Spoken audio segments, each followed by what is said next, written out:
Africa has been the provider. If you look at Europe, Europe cannot survive without Africa.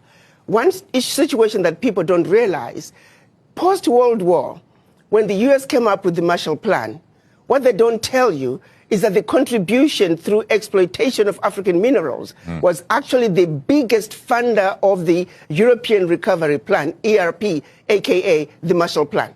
US contributed $13 billion, which is now present day $175 billion, which, by the way, the American taxpayer must be paid back. Nobody's asking for that money back. But what they don't tell you is that Africa, through exploitation of its resources by the Europeans, was actually a much, much bigger contribution to the European recovery post-World War II. Nobody talks about that. Why does such a continent that did so much to help Europe recover continue to be so poor? Let's be realistic here. Let's not talk about peanuts. Africa does not need the aid. What we need is for those who are exploiting Africa to stop.